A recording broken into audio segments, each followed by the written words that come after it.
Pernahkah kamu batuk yang tidak kunjung sembuh dan merasa sangat terganggu saat di sekolah? Ternyata, batuk bukan sekedar reaksi biasa. Itu adalah cara tubuhmu berteriak minta tolong. Salah satu pemicu utamanya adalah polusi udara dan debu halus yang masuk ke saluran pernafasanmu saat berangkat sekolah. Bisa jadi ada koloni kuman atau virus yang sedang berpesta di tenggorokanmu karena sistem imunmu sedang lemah.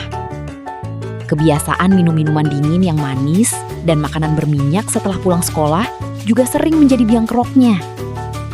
Jangan abaikan batukmu. Jika lebih dari 2 minggu, segera konsultasikan ke dokter sebelum semakin parah.